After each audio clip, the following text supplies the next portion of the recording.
About a month or so ago, I had recorded audio which was subsequently made into a video which would itself be called My Literary Influences. And basically, the conceit of that video was that I listed off four writers in particular that I read at very pivotal stages in my own writing journey, and basically whose methods sort of prefigured my own in going about the whole writing business. Those writers in particular were George Orwell, H.G. Wells, H.P. Lovecraft, and Arthur Conan Doyle. I posted that video about a month or so ago and didn't necessarily think too much about it after that point until the other day I had realized that I'd neglected to mention one writer in particular whose influence on me was profound. In fact, had I not read this particular author, I do not believe I would have written my first attempt at long-form narrative fiction. And that writer in particular is William Somerset Maugham, an English novelist and short story writer who was active from the very late 19th century up until all through the early to around the mid 20th century. I believe that's the period that he produced his works and such. Now, Maugham was one of those figures, as I was exploring the broader panoply of world literature at a very young age, I had heard about through osmosis as basically one of those writers, one of those, I suppose, early 20th century writers who was well worth reading. And his stories were collected in anthologies that I read. I remember distinctly reading A String of Beads in a bind-up of 50 great stories from Bantam Classics.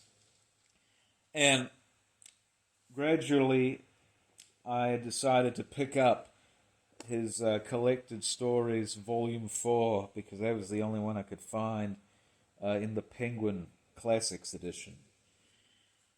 And the thing that attracted me about Maugham was the fact that he seemed to be a very widely travelled, worldly sort of fellow, particularly when it came to the area of the South Seas. And he was an excellent observer of culture and just also human nature as well in his fiction. And in fact, I remember in particular not writing, but dictating and sort of telling a Maugham-esque story about a man who is chased all over the world by this one woman who's just mad and is in pursuance of him. Forgive me if you hear all that paper crumpling. The cats are wrestling with some wrapping paper at the moment.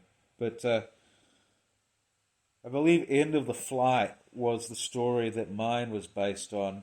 And I didn't even write that one down. I remember telling it to people over a fire when I was, I suppose, taking part in a field study for my final term form of secondary school on Catalina Island. And they had very much enjoyed that story.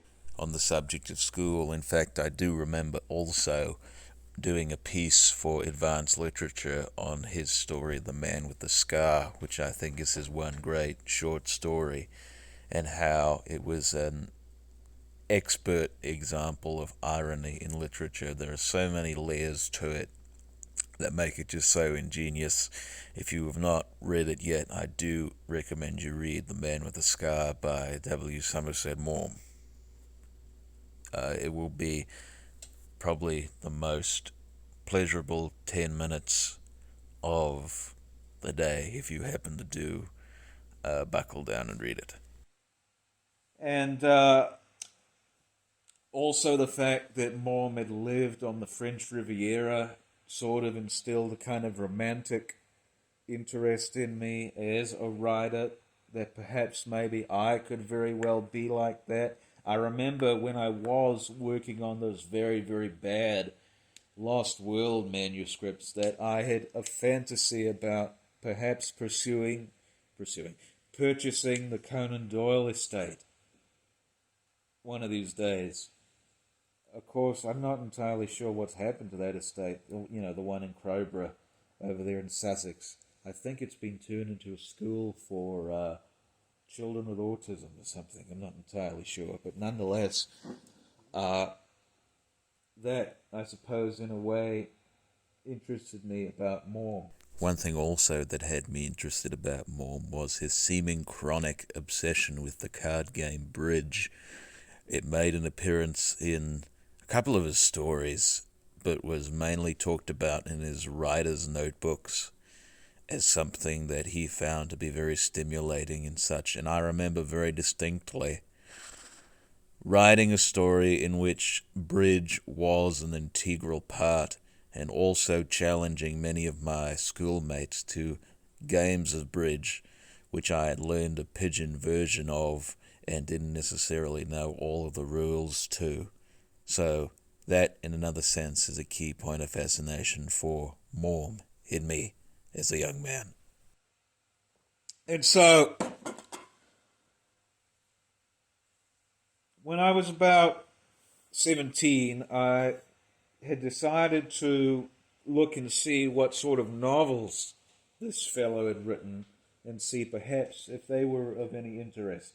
And I believe the first one that I ended up picking up was The Moon and Sixpence, which, if you don't know, is a fictional retelling of the life of French painter Paul Gauguin, who went down to Tahiti and produced many portraits of island girls. He's a very famous French painter of the Impressionist era, I believe. I think it was the Impressionists, I'm not entirely sure. But nonetheless, the format of that book was that it was, I suppose, a character study told by an external narrator who observed this Gauguin type figure and basically wrote down his thoughts and opinions of the man. And this, I suppose, would be an adequate enough structure for my own attempt at a novel. And so I wrote my first novel with that in mind. And that novel, I will discuss it here at length very soon, but I have very little faith in it at all. It's a very good book, but it's not a great one whatsoever. You can definitely see that I was a very young, inexperienced writer who had no idea at all what exactly he was doing. But nonetheless, Maugham did, in a sense, compel me to, I guess, emerge from writing bad short stories and just try my hand at something greater, which I did. Now, over the years, I would come to read more of his novels and several more of his short stories. In fact, I remember reading The Painted Veil, Liza of Lambeth, and Mrs. Craddock were the other novels of his that I read. So I read about 4 of his novels. Mrs. Craddock I actually have a review of on here, so if you want to check that out, do so by any means. And I remember that for about at least 3 years, I was in pursuance of his short stories, the ones published by Penguin Classic, as I said. And 1 year I would get volume 2, the next one I would get volume 3, and then finally, after 3 years, I tracked down volume 1. And I was very, very pleased to have tracked it down after all these years. And when I was about 20 years of age, I had taken part in this program put forth by an institution called the Drake Institute, which basically, I suppose, sends electrical impulses into your mind and sort of, it does something or other with the vagus nerve. I'm not exactly sure what it is. Nonetheless, it was pointless to me at the time, but in the end, I suppose it would, in the end, be beneficial to me somehow or other. I still don't quite know exactly how it benefited me at all. If anything, it sort of ate up an hour of every day of my life, driving to the place and then sitting there for a half an hour as this, you wore this cap and it sent these influences, I guess, pulsing through. And then after that session was over, you drive an hour back. And while these sessions were in place, basically you had a half an hour to just do nothing.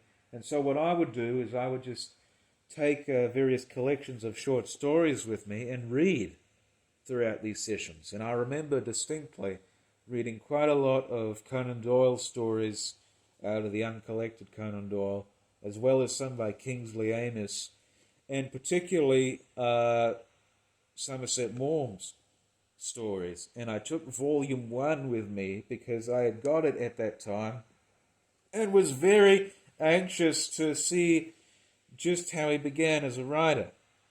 And I read it, and the reason I think that I omitted Maugham from my rarefied list of influences is thus. Upon reading these stories, I was just struck by the utter profusion of cliches that were present in them. There were still, I suppose, very acute insights into human nature, but at the same time, they were, I suppose, accentuated and therefore putrefied by these inexcusable cliches. There'd be just like these overused turns of phrase, like a streak of lightning, or a round peg in a square hole, or he wouldn't hurt a fly. In fact, the most onerous example of which it comes from his story, A Friend in Need, which I read around this time. And the story itself, it's a very good story, but it's completely ruined by just this one cliche in it. Now I'm trying to look for it here. Anyway, let me start here. He had charm, but there was nothing mawkish in him. He liked his game of cards and his cocktail. He could tell with point a good and spicy story. In his youth, he had been something of an athlete. He was a rich man, and he had made every penny himself. I suppose one thing that made you like him was that he was so small and frail. He aroused no instincts of protection. Or he aroused your instincts of protection. You can see there's some very good characterization in that passage, and then it just is completely ruined by this one sentence here. You felt that he could not bear to hurt a fly. That Maugham relies so much on these cliches just threw me off entirely as to why it was that I was so fascinated with him, because as a writer who was still in his teens, I didn't necessarily take into account the greatness of these people and exactly what it was that made them so. I just was, I suppose, trying to figure out how to tell stories and also trying to increase my vocabulary, in a sense. So these cliches sort of went over my head, as it were. But when I read them at the age of 20, they were just so plain, so like blatantly there, unignorable, that I just was just completely thrown off of reading Maugham after that. And I don't believe that I've read anything by him ever since. And it's been about almost 3 years. And he was, I suppose, considered the highest paid writer of his day, and it shows if he was using cliches of that order. In fact, I remember an interview with Frederick Raphael, the novelist and screenwriter who worked quite a bit with Stanley Kubrick. He had mentioned that he had known Maugham quite a bit in his childhood, and admitted to him using a number of cliches in his writing. So, I guess my final assessment on Maugham is that yes, while in the past I did enjoy his novels, and yes, he did inspire me to perhaps expand my breadth of ability into longer fiction, I cannot seriously say that he is indeed a great writer, because from what I read of his short stories, he seems to appeal to the lowest common denominator and just resorts to using the most abysmal cliches imaginable. Whether he does this with impunity, I am not entirely sure, but it certainly does seem so to me. And I just cannot give him the honor of greatness because of this. Although it goes without much utterance that while Maugham is a terrible short story writer, he managed to write one great story, and that was The Man with the Scar. So I suppose, yes, bad writers can produce maybe one great thing in their whole career. So that is basically my whole assessment on Maugham. Let me know if you have had similar experiences with similar writers who you had thought basically untouchable, but now, as you look back at them, your opinions have changed for the worse, and they seem to be really just inferior to even yourself. Do let me know about that, and maybe next time I'll talk about another writer and my opinions on them, and perhaps maybe give you my whole personal history. If you would like, do let me know if you like me doing this and such, because I find it very interesting. Thank you very much.